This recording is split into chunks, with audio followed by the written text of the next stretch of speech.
Hello, good morning. Should I say wakey wakey early in the morning, or should I say I start with my apologies? Monkeys were hanging on the lines today. Technical hitch, but apparently we fixed it. And now at least we can put the show on the road. And I'm glad that you still are here with us this morning, that you've kept it on KTN News this morning. It's Monday, the 21st of August, 2023. And I'm glad that you've chosen, of course, to get updated on matters politics here on Standpoint, where we shall be analyzing the politics of the week that has been, and also looking forward to this week, what will be some of the salient points that we'll be looking at, especially after the Devolution conference. What were some of the resolutions that were made there, especially on clamping down on corruption, as it were. And of course, we shall be also following on the bipartisan talks. What is the latest and what we look forward to this week as well? There is a new bill in the House that is bound to be also harmonizing that frosty relationship that has been there between the Senate and the National Assembly. That bill is being sponsored by Member of Parliament Chep Konga. We'll also be teasing out that as well, and that after other issues that, yes, our panelists will be putting on the table today to just thrash out on those matters as well. Also, the senators are looking forward for the ward county fund that should be shaken into place. What does that really portend, especially where we have CDF? Is this a duplication of course, funds, as it were? But before we head there, because of time, let's see what is fresh off the press this morning. We begin with the bold paper. This is what you're waking up to on the front page of The Standard. Rejected degrees is a splash this morning. New generation of students have totally rejected certain courses offered in public and private universities, despite government classifying their programs as vital for Kenya's development. And there's a breakdown for you there. 104 number of academic programs that attracted only 10 students each, 18 degrees courses that attracted only 1 student each during the recent placement to universities, 7 students who chose to study Bachelor of Science in Climate Change, and 20,151 Bachelor of Education, that is an arts course, that attracted the highest number of applicants, and 9,331 number of students who chose Bachelor of Education, that is Science, 5,567 number of students who want to study Bachelor of Arts, the third most popular course. Also still on the front page of the Standard, Court gives pastors more power in Christian marriages. Judge say Registrar of Marriages has no power to issue letters of no objection when couples choose to wed in church, and that only clergy conducting wedding can consider objections. You have the story on page 3 of the Standard today. Retirees win 12-year battle for 14 billion shillings. Members of Teleposter, it was a Teleposter pension scheme, or as they put it here, Teleposter pension scheme can now rest easy after long battle. Mudavadi joins probe into high power bills. That is tucked on page 6 of the Standard today. Also on the sidebar, you have health and science. From empathy to apathy, it comes in handy for you every Monday. Get all the wise as far as your health is concerned. Spotlight on former CS in Joho Farm tender deals, and innovation in counties hit or flop. That is a abiding question. Diaspora cash high on week shilling. That is tucked away on the business pages of the Standard this morning. And Queens of World Football also, they were, of course, yesterday given the trophy and crowned. You can follow the story on page 32 of the Standard this morning. Stolen Dreams is what is on the front page of the Daily Nation today. It's all about devolution at 10, and it's focusing on corruption. The noble vision of the framers of the Constitution to decentralize service to the people has been marred by instances of devolved graft, with billions of shillings that were intended for development diverted to line the pockets of county officials and well-connected individuals. You have the story on page 2 and 3 and 4 and 5 of the Daily Nation this morning. And also you have illustrations here. 2.98 trillion shillings amount of money released to counties since 2013. The figure includes the equitable share from the national government and grants from both the government and development partners. You have also amounts spent by counties since 2013 for both recurrent and development expenditure. Of this, 1.21 trillion shillings has been spent on personal emoluments such as salaries, wages and allowances. And you have 306.6 billion shillings. That is the amount generated by counties as their own source revenue. Most of the counties have failed to achieve their revenue targets every year. It has been falling and falling from the targeted amounts every given year. And this is a niggling worry, especially when it comes to the on-source revenue. And on the side, but there, Simiyu shines. That is on the back page of the Daily Nation today.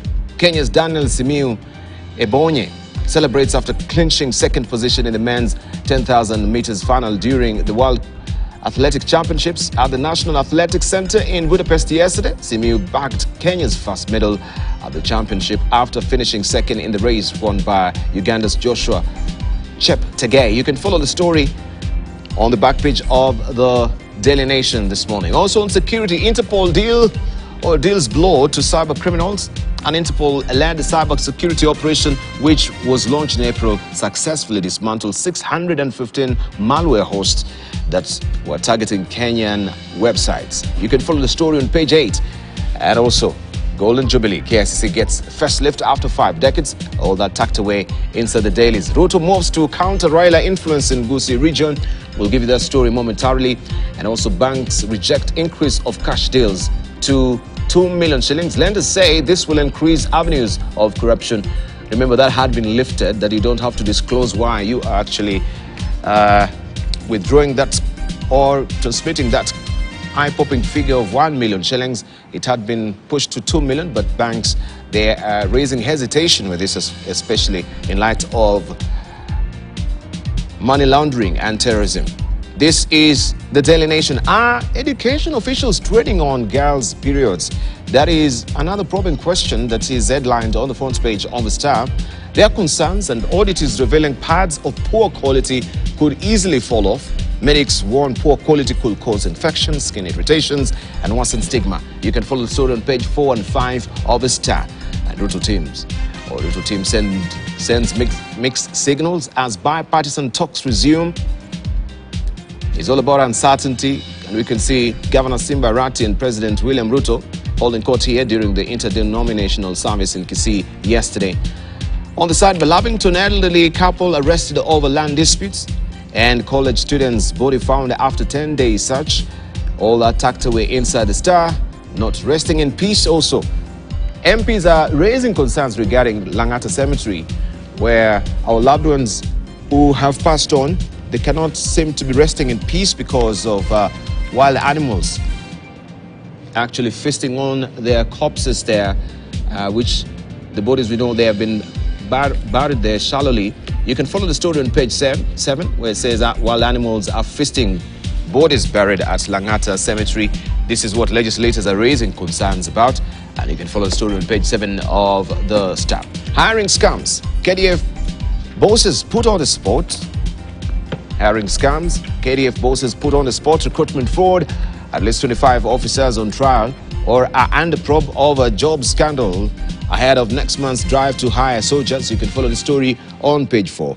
And we have the Minister of Defense saying, quote unquote, I asked this House to judge myself, General Ogola, and the entire leadership of KDF on this recruitment. You can follow the story, as I've mentioned, on page 4 of the People Daily. And England, Spain, as they fall to Spain in World Cup final. And you can see a celebratory mood there of the team. That is the Spanish national team players celebrating after they hit the Lionesses of England 1-0 to win the Women's World Cup trophy on the last day of the tournament hosted in Sydney, Australia. Spain's captain Olga Carmona scored the winning goal in the first half, thus ensuring that when the final whistle blew, the Lionesses, who were looking to become the first England senior side to win the World Cup since the men's team in 1966, suffered heartbreak, falling to a Spanish side full of flair and creativity, all that tucked away inside the People Daily as well. And now Teacher Service Commission is inviting unions for talks on teachers' pay. Is another story. Omanyala meets his March Out World event. It became 7th yesterday. You can read all the details there inside the People Daily as well. Mazungumzo ya mzaha. Kauli za baadhi ya viongozi zimeonekana kudunisha umuhimu wa mjadala unaoendelea Bomas. And this is a story that we'll be keeping our eyes on as well. You can read all about it inside Taifa Leo. fanyeni kazi ya upinzani, Ruto ambia Azimio.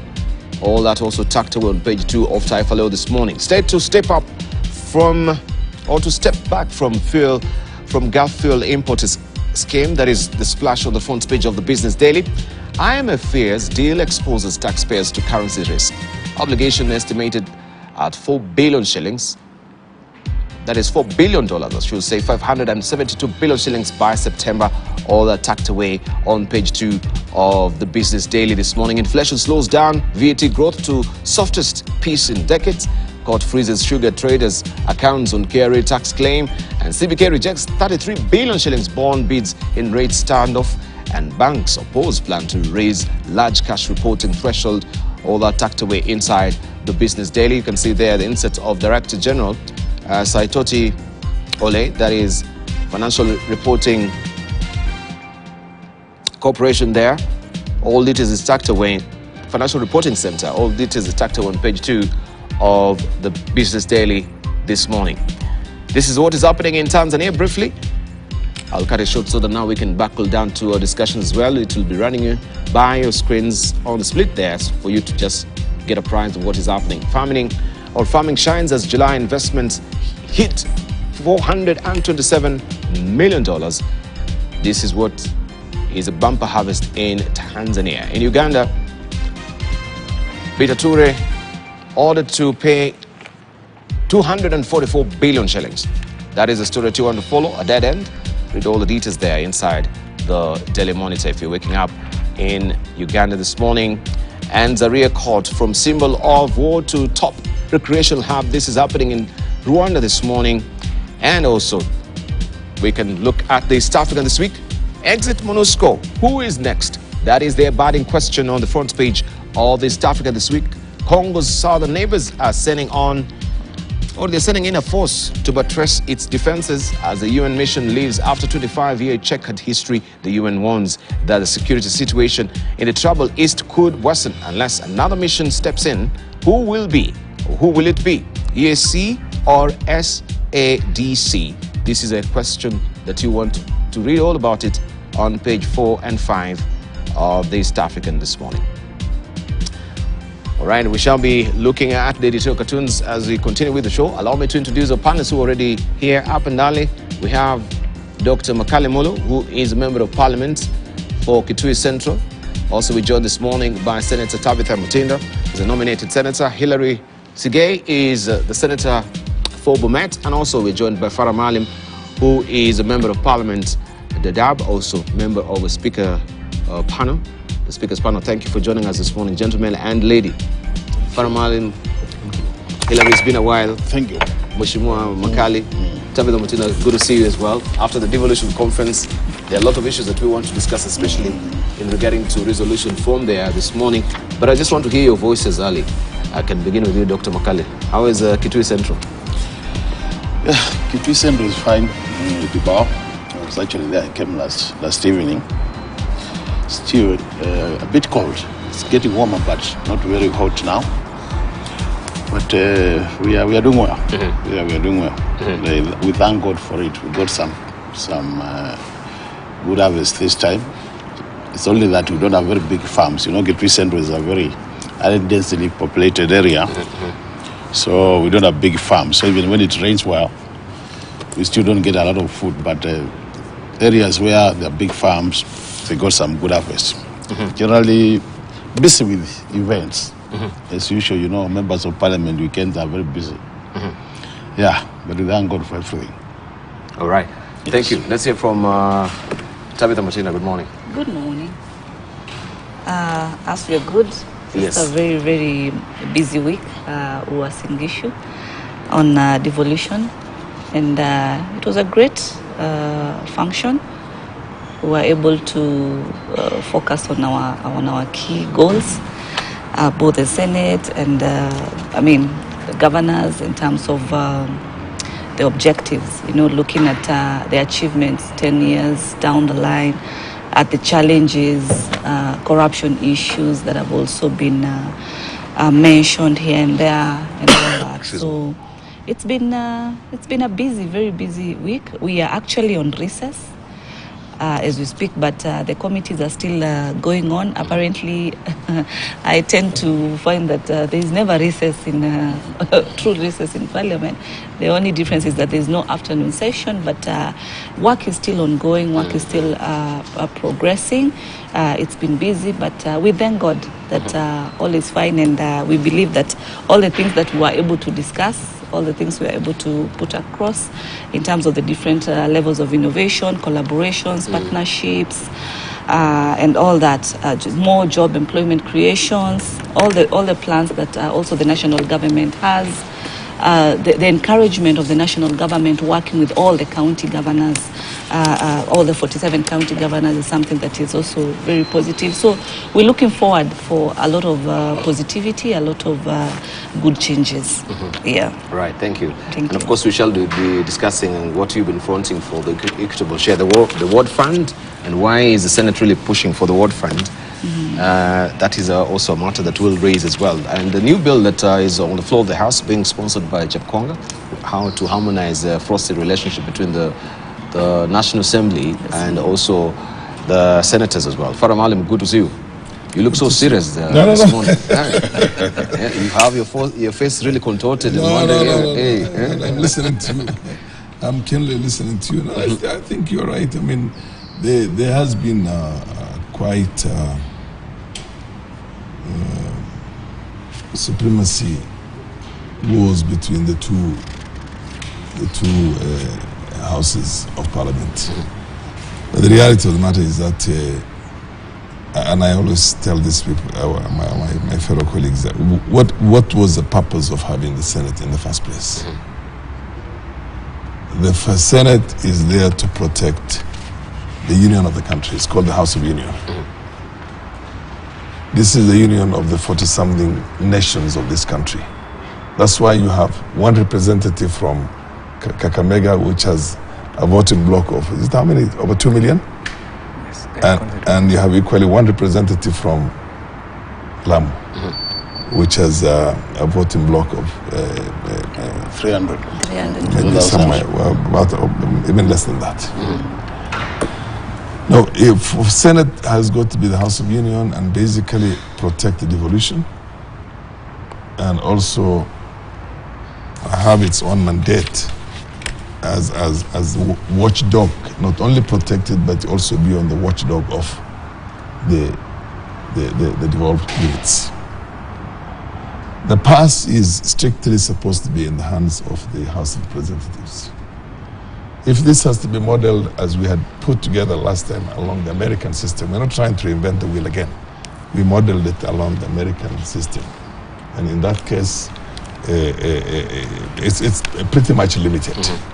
The other bit which it has to deal with, which I totally agree with myself, is the issue of ratification of appointments. I don't see a role for the National Assembly in the ratification of appointments. That should go to the Senate. The Senate should be the house that approves the appointments that are done by the executive, because we're not reinventing the wheel. We borrowed this from another jurisdiction. But you cannot change here and change everything else and make it impossible to move. So there are many areas that I think we're going to closely look at. And then we also have to see how it works in other jurisdictions. And if you have to make certain changes, it has to be very limited, and because it is absolutely necessary in our own environment for that thing to be handled differently. You see what I mean? So in passing of the budget, the Senate should have absolutely no role in that, in my opinion. In the ratification, appointment, ministers and everybody else, the National Assembly, in my opinion, should have absolutely no role. It should be left exclusively to the Senate. In basically the watchdog over the expenditures by the county governments, that should be the role of the Senate also. Yeah. All right. We shall be delving deeper into that as well.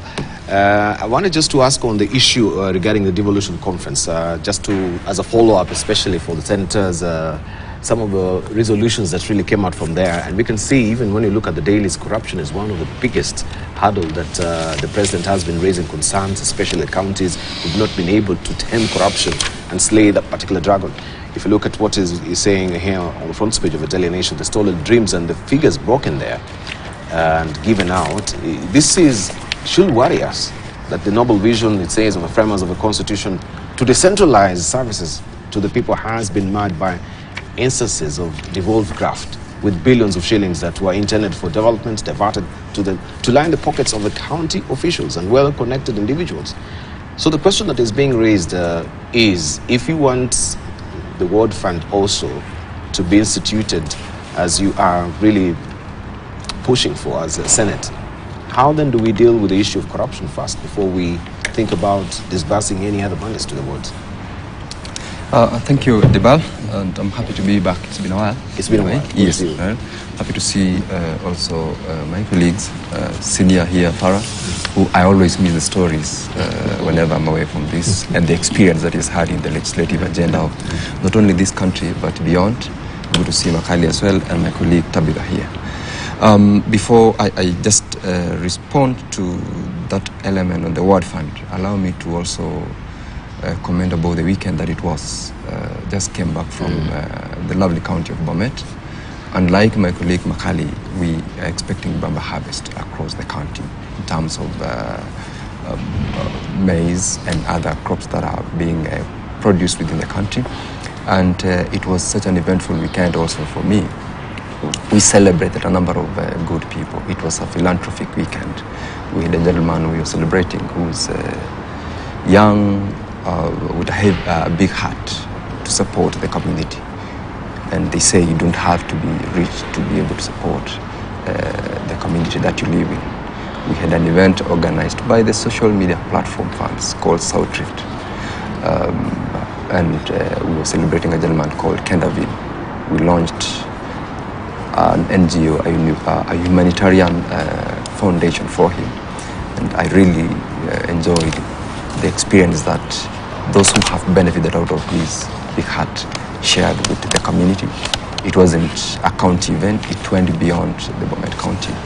And I would love to once again congratulate Kendavin and the team of Southrift for showing and showcasing to the world the consequences of goodwill and big hearts. To then, Debal, I wouldn't say more other than to echo what Farah Malim has said in terms of the roles of the institution of the parliament. I know we'll still speak to this one in terms of the role of the Senate and the National Assembly, but when we get back to the document that we approved as Kenyans when we ratified the Constitution in the year 2010, a lot of the provisions of the Constitution were borrowed from best practice democracies across the world, and there was a lot of wisdom by the drafters and the people of Kenya when they agreed with those who drafted Articles 193 of the Constitution running through to 196, which deals with the establishment of Parliament, both the National Assembly and the Senate, with very specific roles, which I believe we will in a very short while also be delving with. And we have litigated this severally to the highest large. Why? Because of what I would call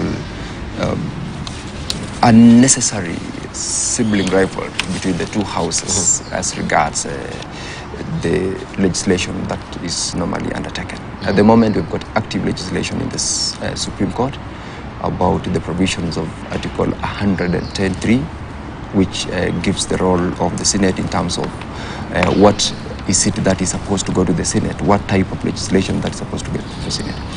Farah Malim has indicated very well that we have the Senate existing to protect the unity of the nation, to protect the counties, to represent the interests of the counties. And among others, in this case, there is the story, which is what we are litigating on mostly, on legislation to do with Senate and the National Assembly, which acts of parliament must go through the Senate, which one must not go through the Senate. And we definitely would be very keen to make sure that we also protect that institution of parliament and avoid the necessary, fights. In this case, for instance, you've asked the question about the Ward Fund. Why is it that the Senate is agitating for the introduction of the Ward Fund? And it's largely because of the very basic reason why we are saying services to the people must be devolved to that lowest level of representation. And in this case, the lowest level of representation is the ward. A lot of it can come into discussion and debate about it. Two, about devolution. We experience a whole week of devolution. Right. In the county. Let's just double into the two. Let's just focus on the Ward Fund. Then we can come up with the resolution as well. But let me go to the National Assembly before I go to the Senate as well. Because I know there has been, regarding especially the money bills, even what is playing out to the Finance Act that has been now subject to the Apex Court, still on that particular war that we've had between the Senate and the National Assembly. First of all, are you intimately familiar with the Ward Fund and what it should be doing, and do you also support this particular move by the senators to come up with this particular Ward Fund? And another question will be again, isn't it a duplication of what the CDF is meant to be doing right to the constituencies? Yeah, thank you, Dubali. As when you look at the Constitution, and it is here, it is very clear what the Senate should be doing and what the National Assembly should be doing. That is now as per law, not our own side shows. You know, there are a lot of, the problem we have been having between the National Assembly and the Senate is there's a lot of side shows. But as you rightly put it, when it comes to the Ward Fund, personally, and I've said it many times in this forum, that I support the Ward Fund. Why do I support the Ward Fund? Because if you look at what the national government CDF has been able to do at the constituency level, one thing which has been done is that we have managed to get development to all parts of the country, irrespective of the political affiliation of which region. So when we are doing our budget, we are very clear that at least 2.5% of the national government allocation will find their way into the constituencies. So as a member of parliament of Kitui Central, I'm sure every financial year, at least 100 million will go to Kitui Central to be managed by my board. Whether I'm in the government, in terms of ruling party, or I'm outside the government. And I think with the same reason, and even when you look at the way the CDF has been implemented, let's give credit where it's due. We've taken only about 6% of the total allocation for administrative purposes. The rest goes to development and bursaries and all that. So we were imagining that if the Ward Fund could be the same, then it means anytime you allocate the equitable share to the counties, the governor, from where they sit, must ensure that at least a share of that budget goes to each ward. There are scenarios where now, depending on how you relate with your governor, your ward is starved of resources. And we interact with MCs every day within our own counties, outside our own counties, because we meet them, they are our friends. And anytime you interact with them, it's like, even though I'm supposed to oversight the county executive, I'm facing challenges. Because immediately the governor sees like I'm fighting him, you find my area is starved of resources. And in the process, then your also political career becomes a problem. Actually, let me tell you, some political careers have been murdered through that relation between the governor and the MCA. Because the governor will make sure that no projects done within that ward. And if by chance you get one in that ward, he makes sure that your opponents are the people who take credit for that project, even though you are just a patron. So to me, I believe really, I want to support any move which will create a ward fund. As a person who has a financial background, I will be more than willing to support any move that will create the ward fund. And I think now the debate will be how much. But I would want to see a situation like now, if you look at just the headline in the nation, if you look at what has been happening, we have been starving development activities of resources. That you do a budget which shows at least you spend 30% of your development budget, of your budget doing development activities. But when it comes to actual implementation, very few countries are managing 50% of that budget in development. As they continue the implementation, somewhere they'll get a way of pushing even the development funds to recurrent. And if you look at most of the county, what we call the county budget implementation review reports by the control of budget, these are things which are coming out. So to me, this is move in the right direction. Some people think that by doing that it will be empowering the MCRs. But to me, I see it as a situation whereby the MCR can still operate like the way we operate members of parliament. Even if it means creating a small board to take care of that. But you will ensure that then you have what we call equitable development within the counties. Because just the same way we are saying at the national level, some areas could feel like we are marginalized in terms of resource allocation. Even at the county level, some areas actually, you can even see it, that they are marginalized, despite that the county executive having all the resources. And I think that's what we are trying to cure, so that at the end of the day then, we are able to see these resources flowing to all parts of the country. And even at the national level, there's a conversation which I think we need to push as a country. The conversation of equity in terms of sharing national resources, the bar. Because from where you sit and from where I sit as a person in the budget committee, we have always been raising this question. When it comes to paying taxes, every Kenyan from every corner of this country pays taxes. So, two levels. When we allocate our own revenue generated locally as a country, do we make sure that then even as we share that revenue, bearing in mind that every Kenyan pays tax, is shared across the countries? And I'm sure you have seen some analysis which says there's skewed analysis of resources, and that needs to be looked at. The other level is when this country borrows resources from outside the country, when we are paying those public debts, every Kenyan is a participant in terms of repaying of those loans. But to what extent do we ensure that these loans we borrow also reach every part of this country? And these are the, I think these to me are the issues we need to get to a national conversation, so that as a country, we are able to help every Kenyan to feel like we belong to this country. Yeah. Right, Tabitha. One, let me really start by appreciating my home county MP for the support of World Fund, because at first, when we started this discussion, we thought that members of parliament will feel a competition. Because, you know, politics is about, you know, of course, competition, and he's positively supporting it. I think also I want to appreciate his vastness in terms of the education levels as far as matters finance are concerned. Thank you, Sana Moshimi, on that. I really would want to support World Fund. I am the Vice Chair Finance and Budget in Senate. And we are mandated with a lot of financial bills to be able to pass. We have raised also issues whereby we find that governors are misusing the equitable share that they do receive. And if at this moment that we would allow ward MCAs, to be able to have an allocation. We do not need so much additional from the national government directly to them, but still through the governors. And you realize that there is limited autonomy because the governors have come in and taken a control. They are the key in terms of what they want to be done.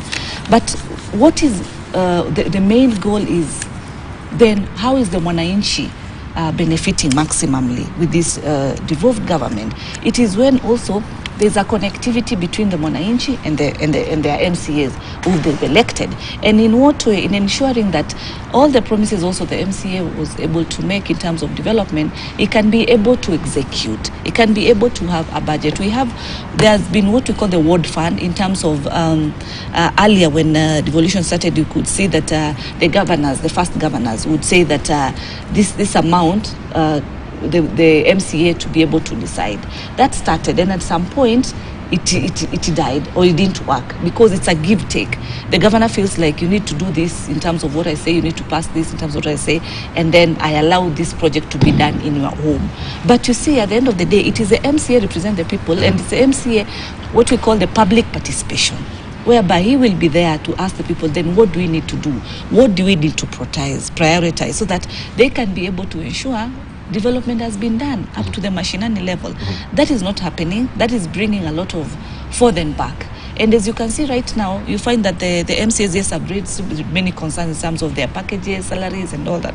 But I remember the president in the Devolution conference said that one, we need to appreciate that we have the jobs, because there are those ones who do not have, and we need to focus on creating. And so if we would allow and support ward funds to the MCAs, then they would have much more mandate, much more responsibility in ensuring that they are concentrating in developing their wards. But right now, they are under the mercies of the governor.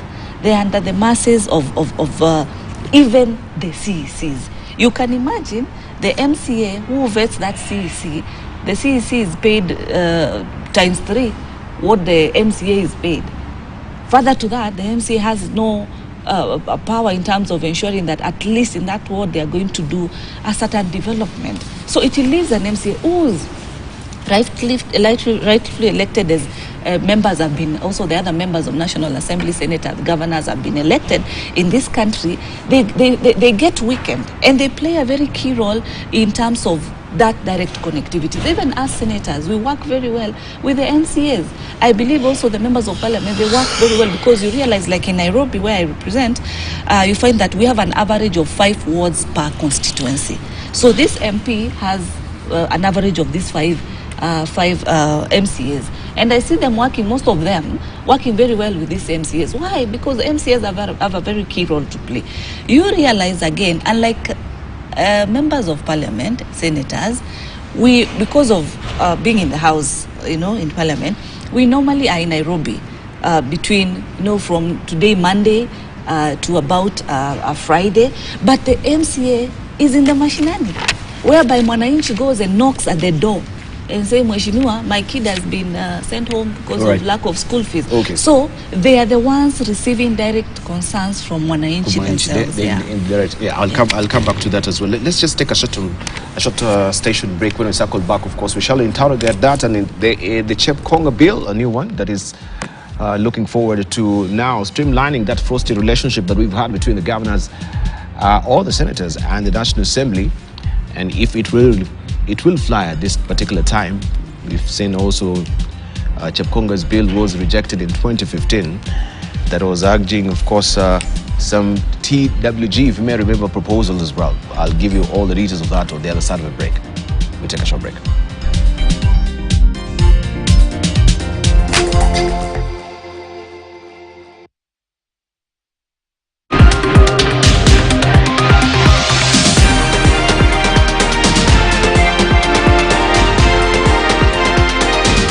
KTN News. Get the whole story.